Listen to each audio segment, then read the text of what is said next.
Hey everybody, welcome to another Warships replay, this time once again in the Grimyashi. And I'm on the ocean map. Now, this map catches a lot of shit from people.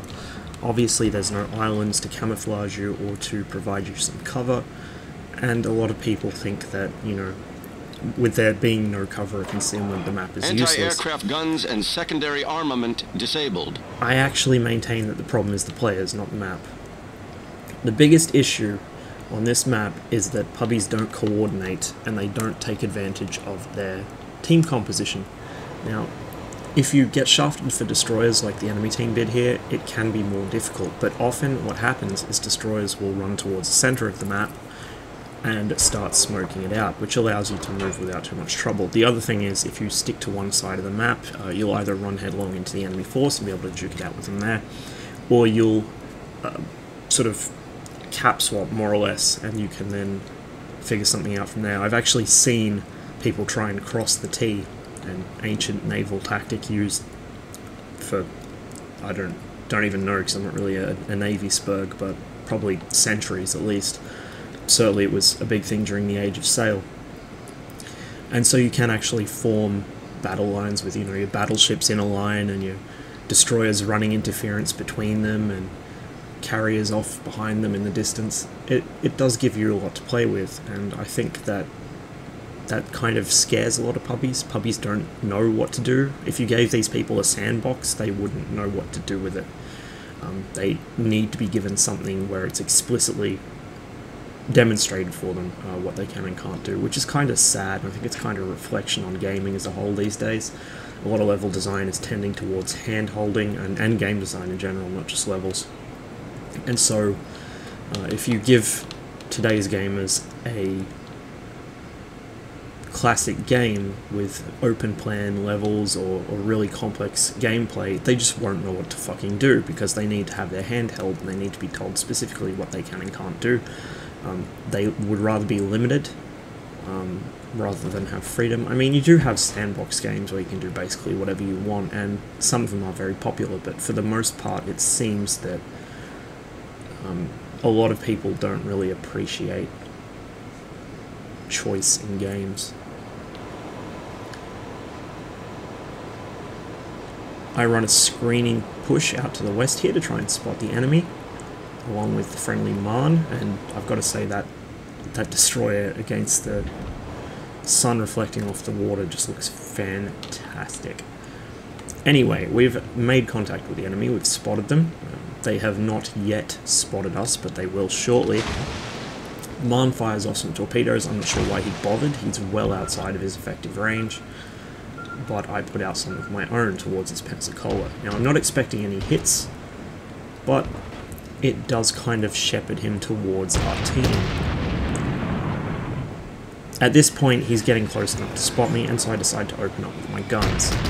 Now, even after the changes to armor modeling, the Grimyashi still relies very, very heavily on its guns, to the point where I would say its guns are its primary armament more than its torpedoes are. And it has good torpedoes, so you can just imagine what that says about these guns. I do take some big hits to start with, but I begin to weave and put some distance between myself and the Pensacola, and you can see I'm getting those nice big Citadel hits on him. Now, he's not going to notice a 3,000 for 5,000 damage torpedo, not torpedo hit, sorry, Citadel hit as much as, say, a tier 4 cruiser or tier 5 cruiser might. He is a tier 7, but he will notice enough of them over time. And he's getting chipped away at by our Marn, and there's also a battleship that's separating himself out from the rest of the team and come with, west with us. I did land a torp hit there. It looks like it must have hit the Omaha. I'm surprised that any of my torps hit anything, but I will certainly not complain. Smokescreen set. My own smokescreen set. I think the Marn triggered his off as well, so we've now got a nice big ball of smoke here to play with, and that'll linger in that area of the map for about a minute or two, which gives the battleship some screening as well. Bulk of our team is pushing up into the northeast corner. The enemy team have actually stayed mostly near their own cap, which you do see on this map, but not that much. Typically they'll push down one flank or the other. And you can see the nearest enemy battleship to the rest of my team. The Wyoming exchanging fire there.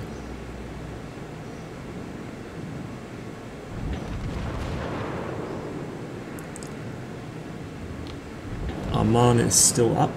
Looks like our other destroyer has found an enemy destroyer up in the north. So that's where their destroyer has gone, the only one on that team. From his silhouette, I'm guessing it's an American destroyer, maybe a Sims. We can certainly check here. Yes, it is indeed a Sims. So I'm glad that I'm not the one dealing with him. The Sims is very, very dangerous to the Grimyashi because the Sims has really fast traversing, fast firing guns, while the Grimyashi has very high damage guns for a destroyer. And, you know, quite fast firing, quite a few guns. The traverse becomes a problem when you're trying to knife fight another destroyer. I fire off some more torp spreads. I'm not really expecting hits out of these. I'd just like to put them in the general direction of the enemy and see what sticks, which is kind of how you have to play destroyers in these matches. And I nearly run into our Marne there. Thankfully, I missed him. You can see he's also thrown out some torps. Now, torpedoes, well, they're very good at targeting specific enemy ships and killing them. Particularly in the higher tiers where you start to get some range on them, the Japanese torpedoes in particular, they become more of an area denial weapon. You can fire a spread of torps down a narrow channel and basically prevent the enemy from coming down it, or you can just hurl them across the map at the start of the match and see what you can get. It's like fishing, but with several 100 pounds of high explosive. Wargaming have said they're planning to introduce limited ammunition, and as part of that ammunition loadouts, I'm hoping that they either don't limit torps or the limit's very high, because a low torp limit will not be very nice to destroyers. The enemy team has started to thin out a bit more and head north. We still have a couple guys hanging around our own cap, including the Marne, one of our cruisers, and that battleship. And the enemy Furataka now spaces himself out from the rest of his team and gets into the range. I actually picked up a kill there on a battleship who floated into one of my torpedoes. So that was certainly a pleasant surprise. But in the meantime, I want to try and knock as many hit points off this Furataka as I possibly can.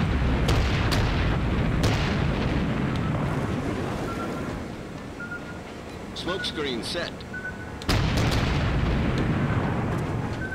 His own torpedoes miss me, but he is now outside of my torp range. Unless he closes to within 8 kilometers, I may as well not bother firing any at him.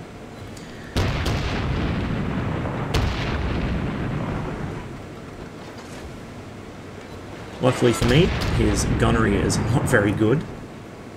He does have quite a decent amount of guns, 6 guns. I think they are 6 inches, but don't quote me on that. I haven't really played the Furataka very much since it was added.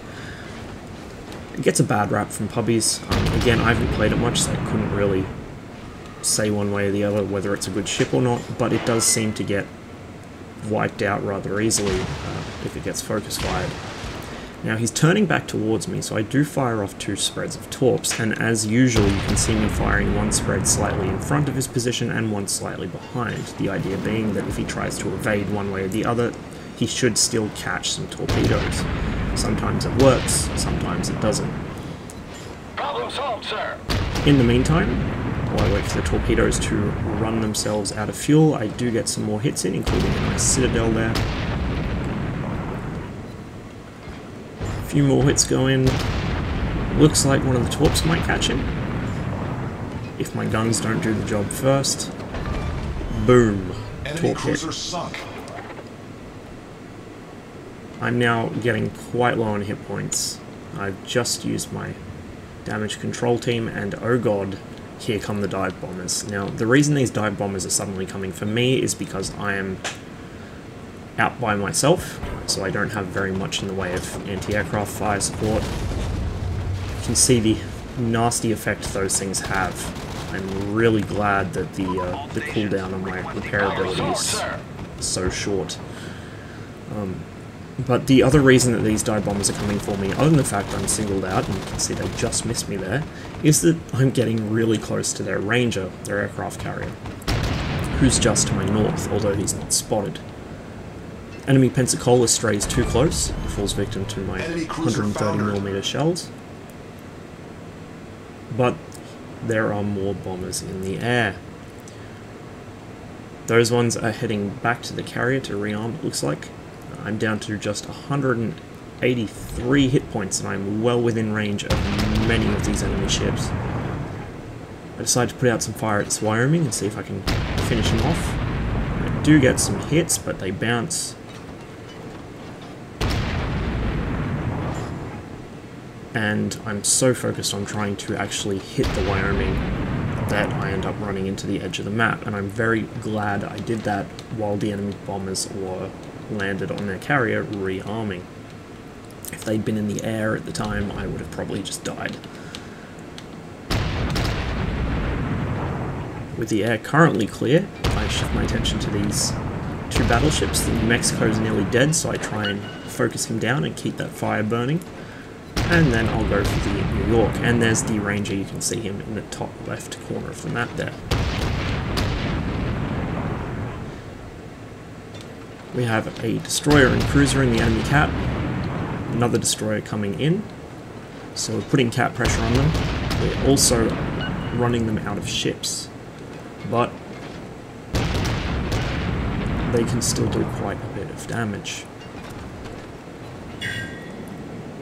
Armand takes some big hits there. Probably close range main battery fire from the battleships. And finally gets finished off by the New York. Our other destroyer, who is another Gurimiyashi, is heading to the west to try and deal with the Ranger, who is desperately trying to finish me off with his bombers. He gets a near miss in there, which sets me on fire and damages me, but I'm able to repair just in time. A lot of the time near misses, particularly with bombs and also sometimes with battleship shells, will knock out modules even if they don't actually hit you. It's an occupational hazard of being a very fragile little destroyer. I start to put some fire on the carrier using AP because I want to try and Citadel hit him, but I misjudge my lead and then get dive bombed right in the torpedo rack. Boom. That's the end of my ship. So now we can admire the new sinking effects, which are quite nice.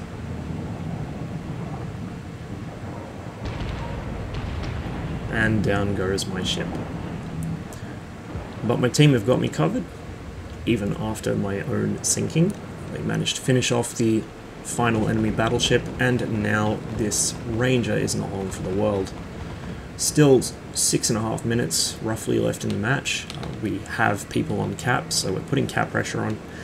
Whether or not this Gurimiyashi is able to finish the carrier in time, we're still going to win this by cap.